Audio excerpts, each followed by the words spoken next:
I'm Richard Singer, and I'm going to talk to you about the medical side of the Canberra Hospital Renal Weight Management Program. So, just to start, excess body weight does cause problems in just about every organ in the body. It increases the risk of heart disease, stroke, kidney failure, has a dramatic impact on your risk of developing diabetes, and increases the risk of you getting many different types of cancers. Not to mention arthritis for women, excess body hair, and liver disease. However, the good news is that you don't actually need to lose huge amounts of weight to improve almost all of those health problems. A 5 to 10% weight loss improves virtually all weight-related complications and is something that is achievable. In fact, in our program to date, which is October 2021, half of participants have managed to achieve at least a 5% weight loss out to 2 years. So the aim of the weight management program that we're running is to improve your health through achievable levels of weight loss, which is a 5 to 10% weight loss. Now, for some participants, it's going to need to be more than that, and that's particularly if you're a kidney donor or recipient. And in that case, our aim is to help you lose enough weight to either receive or to donate a kidney transplant.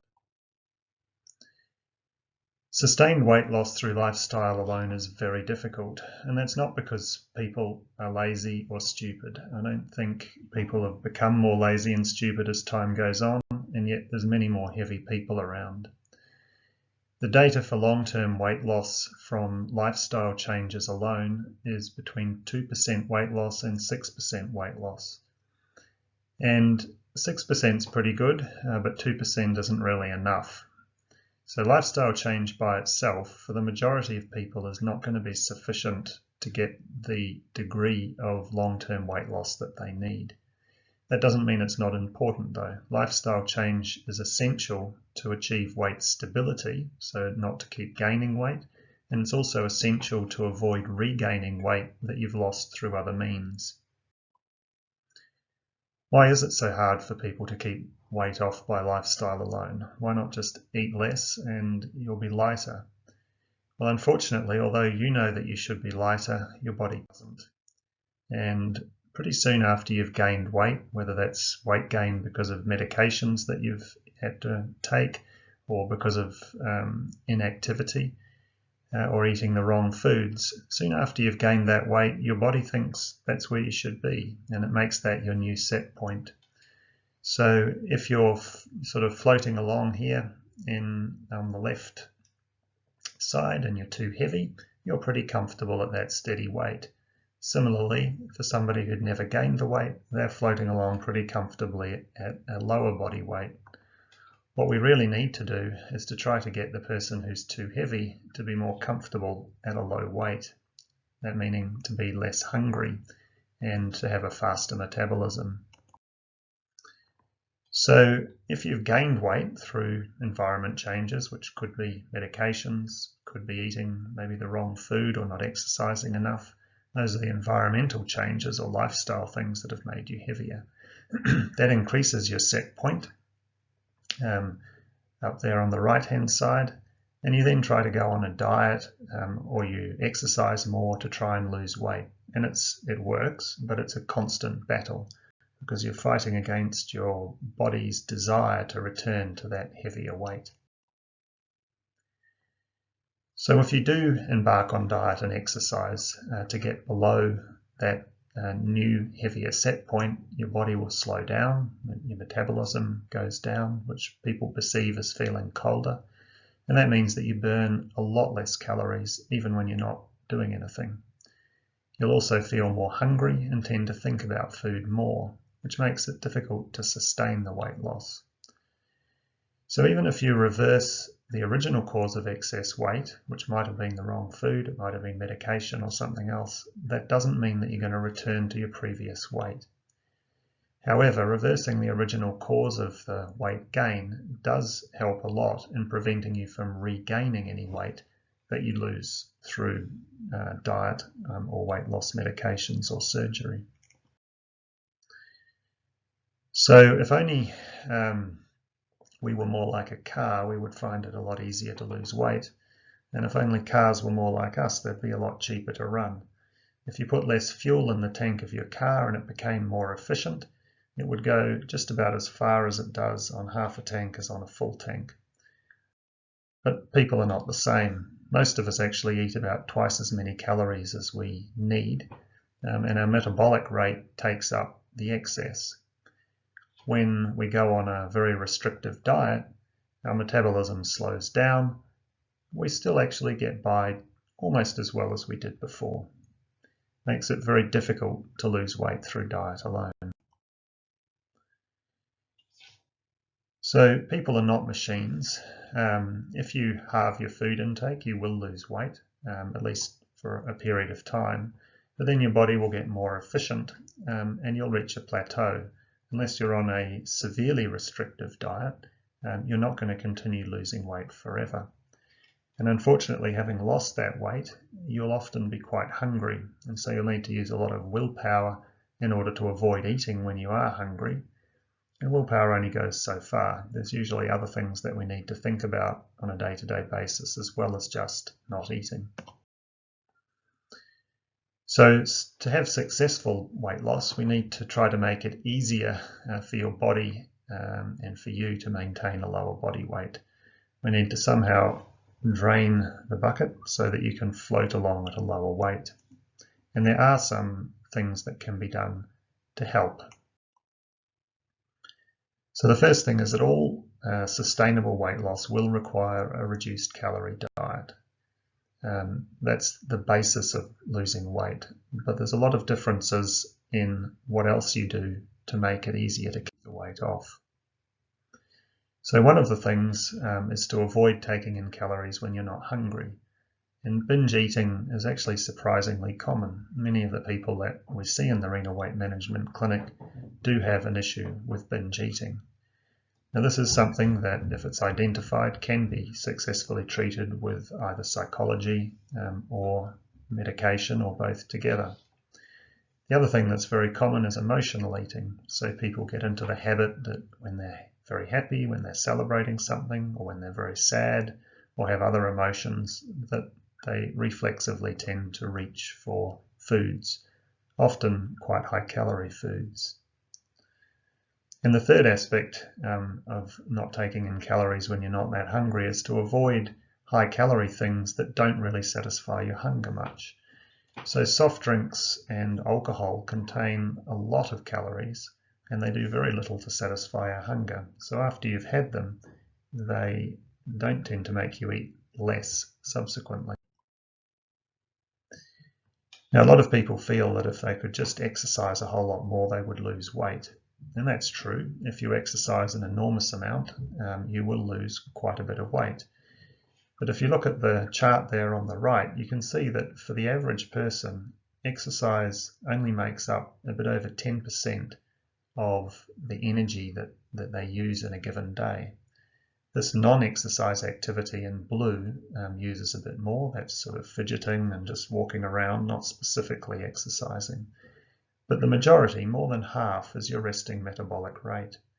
So in order to have a big impact from exercise on actually losing weight, you have to exercise for longer and harder than most people are prepared to do. And it's not, for most people, realistic in the long term. That's not to say exercise isn't important, it is. Exercise is very important for avoiding weight regain, and it's very important for the most important things, which is to keep you healthy, to be stronger, and to actually make you feel better. But exercise by itself, for the vast majority of people, is not going to lead to a lot of weight loss. So there's the diet that's called a very low energy diet, or VLED, or it's also called a very low calorie diet, VLCD. There's a number of commercial products available. OptiFast is one of them, OptiSlim is another, there's Kickstart, so there's several that you can choose from. The specific number of calories in a very low energy diet varies, but is somewhere around 800 to 1,000 per day. For OptiFast, that would mean replacing all of your meals with either a bar or a shake, And in addition, you can have low carbohydrate vegetables like leafy greens and things like that, along with a little bit of oil. Now that diet always results in weight loss. If you follow it, you can't really avoid losing weight. However, it's only a short-term option, and we really do need long-term options. So the very low energy diet is only safely used for 3 months at a time. You then take a break and you can go back on it. But it's not something you're going to be able to continue for the rest of your life. So from our perspective, it has a relatively niche role. Now we do see a lot of people with very poorly controlled diabetes, and in those people, a very low energy diet can be quite helpful, because it will improve your diabetes enormously and often get you on much lower doses of insulin and sometimes get you off the insulin altogether. And because insulin promotes weight gain, that can make subsequent weight maintenance much easier. It's also very helpful if you have poorly controlled high blood pressure due to excess body weight, because it will often help control the blood pressure and get you off some of the pills. And some of those pills again do tend to slow you down and make it harder to lose weight while you're taking them. And the third time it's useful is if you need rapid weight loss for an urgent medical procedure. So say you need a hip joint done, or you need some other procedure and the surgeon tells you you're too heavy, there's a role there for a very low energy diet to achieve rapid weight loss. But to sustain it, we're going to need other strategies when you've finished the 3 months. Now, you can just go to a pharmacy or online and buy your very low energy diet, and for most people that's safe enough, but it's not safe for people that have other medical problems. So particularly people who have significant heart disease, which is a large percentage of the patients we look after, kidney disease, which of course is about 100% of the people we look after, and for many of those on different diabetic medications. If you just go and do the very low energy diet by yourself, there's a substantial risk of you getting serious complications. Now, in terms of longer term diets, rather than the very low energy diet, any type of reduced calorie diet will result in some weight loss. And it doesn't really make a lot of difference whether you choose a low carb, a high carb, a low fat, a high fat. They'll all result in weight loss. And it's best to try and select a diet that you're actually happy with in the long run. There's not very many people that can follow a truly low carb diet for a prolonged period of time. And one of the issues with a low carb diet is it tends to require a high intake of meat rather than vegetables. An unrefined diet can be any of those, low carb, high carb, low fat, high protein, but an unrefined diet is probably by itself a more healthy diet, and health is what we're after. So as well as weight loss, we actually want the weight loss to result in some benefits, and that's where an unrefined diet may be more helpful. So people are often a little less hungry when they're eating less refined food. They eat less without feeling that hunger to eat more. And it may help you to get your body set point lower and make it easier to keep the weight off in the long term. There's also a lot of data to show that that kind of diet will improve your health, particularly heart health. So any long-term diet has to be realistic. We don't recommend fad diets for that reason, because they can't be used in the long run. Now, weight gain drugs, a lot of people are taking these, often for very good reasons, so it's not a matter that you can just go and cross them off your medication list, but they do make weight loss a lot harder. And the commonly used weight promoting drugs I've listed here, and they essentially just make it an awful lot harder to lose weight.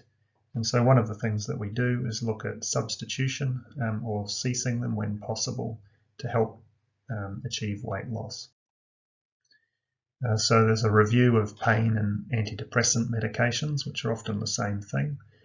Some antidepressants are very bad and tend to increase weight a lot, whereas others are less of an issue. And some of these are antipsychotics that are also used for a variety of unlicensed purposes, which cause a lot of weight gain as well.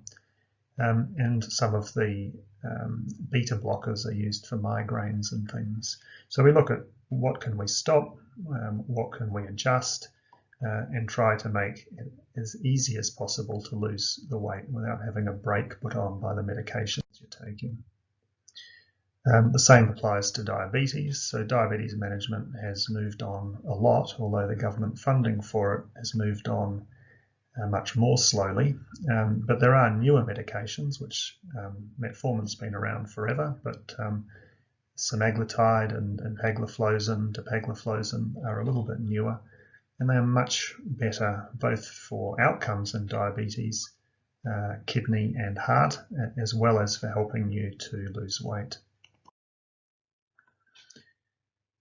All right, so how does the weight loss medication work if you chose to actually take a medication to help you lose weight? What they all do is that they make you less hungry than you would be if you weren't taking them.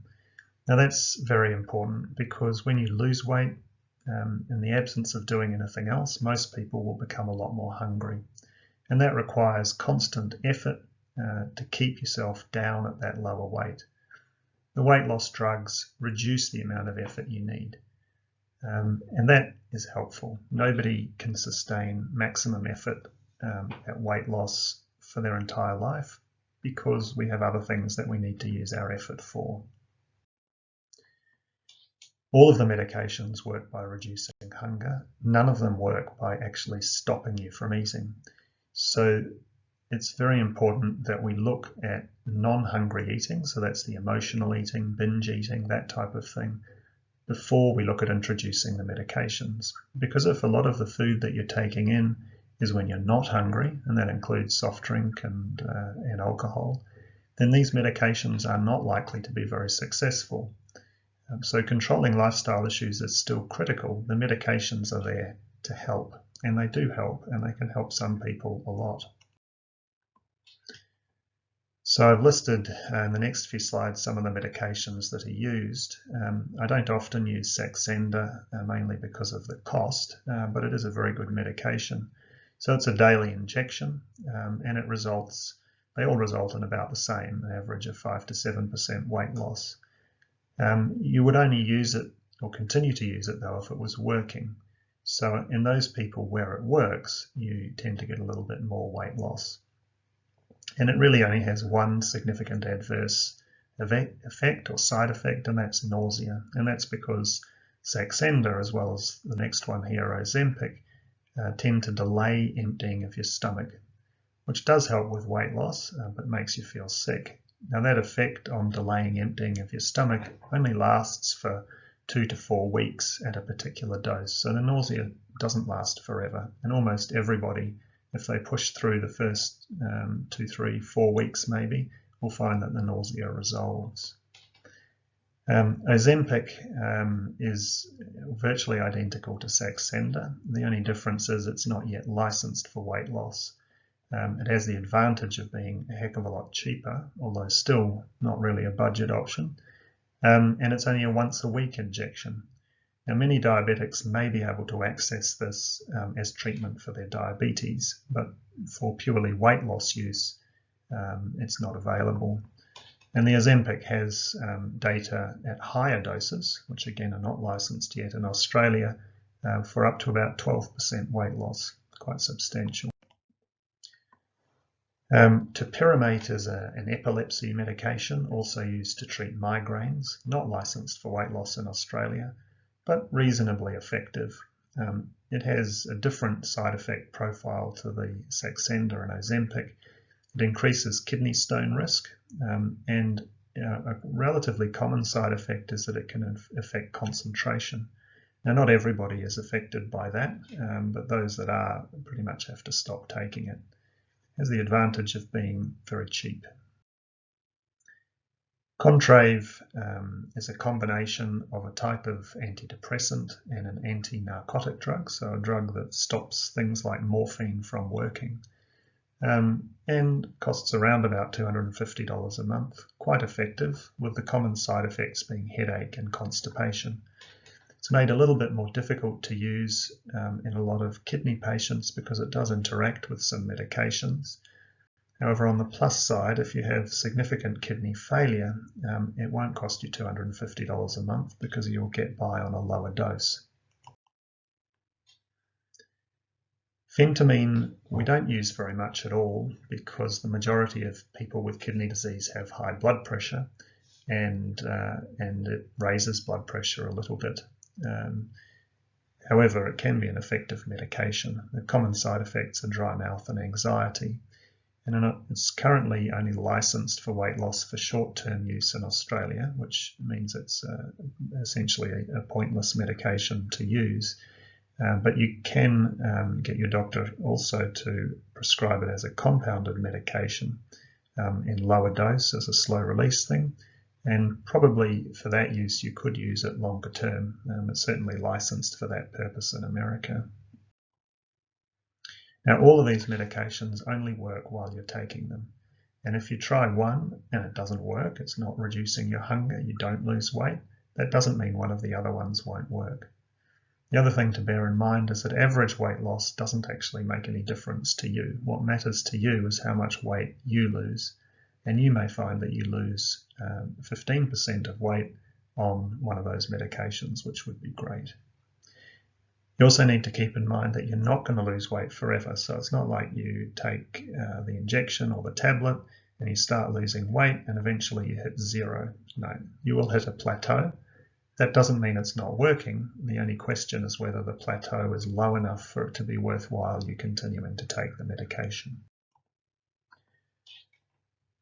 Bariatric surgery. So this has the best long-term data for any weight loss intervention. And it does seem to lower your set point. It has clear data showing it reduces the complications of excess body weight.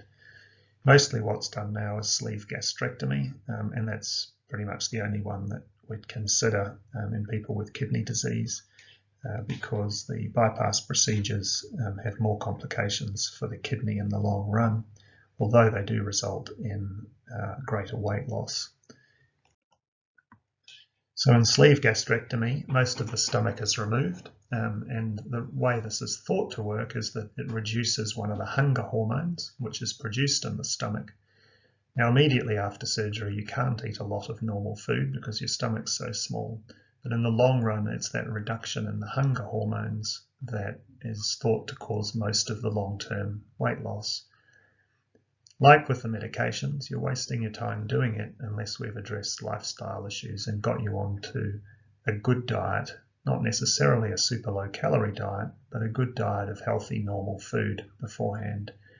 Because you can bypass all of the weight loss benefits of sleeve gastrectomy if you decide to eat a lot of the wrong foods, such as ice cream and chocolate. It does have good data for long-term weight loss. Unfortunately, unlike a tablet or injection, it doesn't go away. So if you don't like it, having a very small stomach, meaning that you can't ever really eat a normal sized meal again, you can't ask for your stomach back, it's gone. And it's relatively expensive. Not too bad if you've got private insurance that covers it, but otherwise quite expensive. And you may need long-term vitamin and mineral supplementation afterwards. All right, so you've lost the weight, what strategies are associated with success in keeping it off? You've reached a plateau, and now we're looking at not regaining that weight. So one of them is continued calorie restriction, not overeating. Eating breakfast is strongly associated with keeping the weight off. So a lot of people skip breakfast, and it's thought that when you skip a meal like that, you become hungrier and subsequently eat more. So we recommend having 3 meals a day. Self-monitoring helps by some combination of weighing or counting calories and by measuring what you're having rather than just estimating. It's important not to eat if you're not hungry. That also applies to drinks. Getting enough sleep, exercising enough.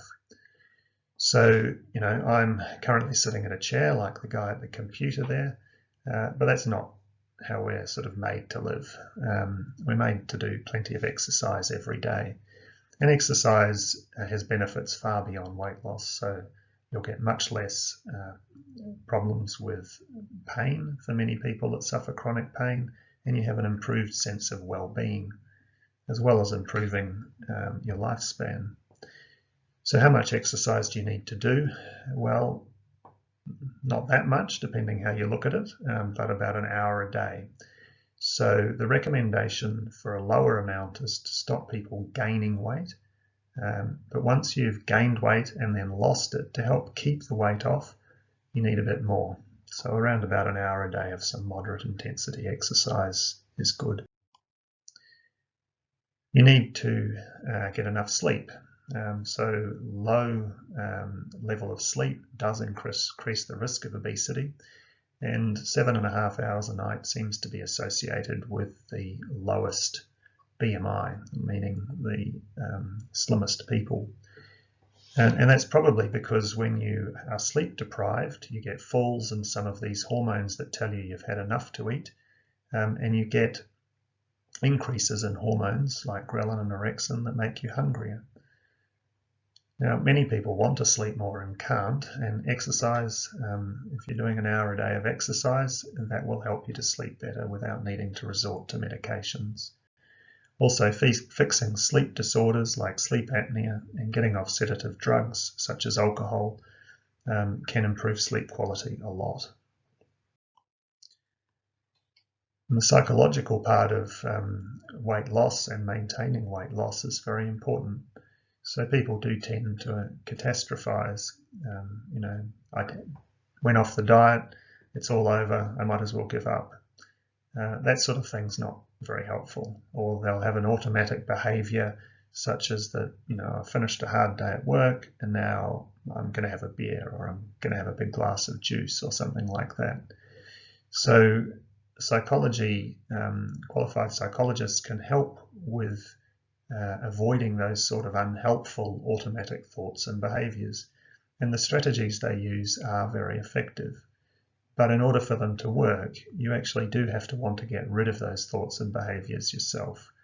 It still relies on you, but the strategies they give can help you a lot. And then we come to fat bias. Now, many people have fat bias. Many doctors do. Many heavy people do. Many slim people do. And it doesn't help. So we don't think anything of surgery or drugs for any other chronic health condition. And excess body weight is a health condition. It's something that's with you for life. And when you lose weight, you tend to regain it. It keeps coming back, just like any other disease. And people feel, well, it was because I did the wrong thing, and that's why I got too heavy. That's fine, but that's true of many, many other diseases, but it doesn't mean that we don't choose to treat them.